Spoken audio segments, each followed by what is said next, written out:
அடியேன் ராமானுஜதாசன். அனைவருக்கும் வணக்கம்.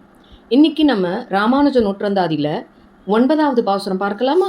இறைவனை காணும் இதயத்தினுள் கெட ஞானம் என்னும் நிறைவிளக்கேற்றிய பூத திருவடி தாள்கள் நெஞ்சத்து உரைய வைத்தாளும் ராமானுஜன் புகழ்வோதும்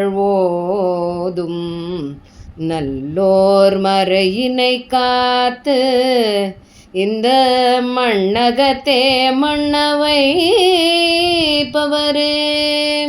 நம்முடைய இதயத்தில் அஞ்ஞானம் என்ற இருள் அளவற்று இருக்கும் என்றால் நம்மால் இறைவனை காண இயலாது. அப்படிப்பட்ட அந்த இருட்டை போக்க ஞானத்தை நிறைத்து விளக்கேற்றியவர் பூதத்தாழ்வார். அந்த ஆழ்வாரது திருவடிகளை தன் நெஞ்சமதில் பதிய வைத்து அனுபவிப்பவர் நம் ராமானுஜர்.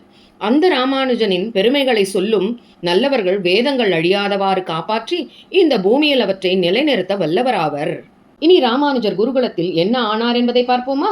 வாருங்கள். குருகுலத்தை விட்டு ராமானுஜன் சென்ற பிறகு குருவான யாதவ பிரகாசர் தான் நிம்மதியற்ற நிலையை தன் மாணவர்களிடம் சொல்கிறார். சீடர்களே, ராமானுஜன் நம்மை விட்டு வெளியேறிவிட்டான் என அற்ப சந்தோஷம் கொள்ளாதீர்கள். அது நிரந்தரமான தீர்வல்ல. அவன் எங்கு வாழ்ந்தாலும் நமக்கான பொதுவான எதிரி. அவன் இருக்கும் வரை நம்மை வளரவிட மாட்டான். ராமானுஜன் இருக்கும் வரை அத்வைத்தம் வளரவிட மாட்டான். வார்த்தைகளுக்கு இவன் புதிய அர்த்தங்களை சொல்கின்றான். ஆகையால் இவன் அழிக்கப்பட வேண்டியவன். அவனை எப்படி அழிக்கலாம் என்று தன் சீடர்களிடம் யோஜனை கேட்கின்றார். ஒவ்வொரு சீடனும் ஒரு யோஜனையை சொல்கின்றனர். கடைசியில் யாதவரே ஒரு யோஜனையை சீடர்களிடம் முன்வைக்கிறார். அதாவது, அவனை நாம் அழிப்பதால் நமக்கு பாவம் வந்து சேரும்.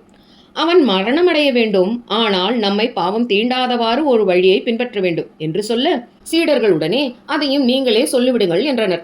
உடனே யாதவரும், சீடர்களே, நாம் காசி யாத்திரைக்கு தயாராகும். புரியவில்லையே, ராமானுஜனை கொள்வதற்கு முன்பே காசியில் பாவத்தை தொலைப்பதற்காகவா என்று சீடர்கள் கேட்க, இல்லை இல்லை, அந்த பாவத்தை அங்கே செய்வதற்கே அங்கே போகலாம் என்றார். சீடர்களுக்கு புரியவில்லை. அதனால் தன்னுடைய கிரிமினல் மூளையை கசக்கி யோசித்த அந்த விஷயத்தை சொன்னார் யாதவர். கங்கையில் மூழ்கி தன் உயிரை விடுபவர்களுக்கு மோட்சம் சித்திக்குமாம் என்று சொல்ல சீடர்களுக்கு புரிந்து போயிற்று. உடனே சீடர்களும் ராமானுஜனுக்கும் மோட்சத்தை காட்டலாம், அவனை நற்கதிக்கு அனுப்பி வைத்த புண்ணியம் தங்களை சேரும் என்கிறீர்கள் என்றனர். அது சரி, ராமானுஜன் காசிக்கு வருவானோ என்று சீடர்கள் கேட்க, அதற்காகத்தான் உங்களிடம் இந்த விஷயத்தை சொன்னேன். நீங்கள் அவனை நம்மோடு அழைத்து வரும் விஷயத்தை செய்து முடியுங்கள் என்றார் யாதவர். குரு கோடு போட்டால் சீடர்கள் ரோடு போட ராமானுஜரை பார்க்க சென்றனர் அவன் இல்லத்திற்கு. அவர்களை கண்ட ராமானுஜரும் வெள்ளை மனம் படைத்தவர் இல்லையா? அவர்களின் கருப்பு இதயம் எவ்வாறு அவருக்கு தெரியும்? அவர்களை பார்த்தவுடன் சந்தோஷமாக வரவேற்று, எங்கே என்னை மறந்து விட்டீர்களோ என்று நினைத்தேன். தோழர்களே, வாருங்கள் என்று வரவேற்றார். ராமானுஜா, உன்னை எங்களால் எப்படி மறக்க முடியும்? நீ வெளியேறிய பின் குருகுலமே களை இழந்து விட்டது. நம் குருவும் பெயரில் பிரகாசத்தை வைத்துள்ளார். ஆனால் நீ சென்றவுடன் அவரும் ஒளி இழந்து தெரிகிறார். உன் அறிவின் மேல் அவருக்கு அதிக மதிப்பு உண்டு. ஆனால் அவர் குரு அல்லவா? அதனால் அவரின் ஆணவம் உன்னிடம் பேசுவதற்கு தடுக்கிறது. நாங்கள் வகுப்புக்கு செல்கிறோம், ஆனால் வகுப்பு நடைபெறுவதில்லை. உன்னை பிரிந்த அவரால் எங்களுக்கு பாடங்கள் எடுக்க முடியவில்லை. அதனால் உன்னை மீண்டும் குருகுலத்திற்கு அழைக்கவே வந்தோம் நாங்கள். உன்னை அவர் வகுப்புக்கு அழைக்க விரும்புகிறார், ஆனால் அவரது சுயமரியாதை அதை தடுக்கிறது. அதனால்தான் நாங்கள் வந்தோம். ராமானுஜா, நீ திரும்பவும் கட்டாயம் வகுப்பிற்கு வர வேண்டும் என்று சொல்ல, ராமானுஜனும் இதில் மறுப்பதற்கு என்ன இருக்கிறது, நாளை முதல் நான் கண்டிப்பாக வருகிறேன் என்று சொன்னார்.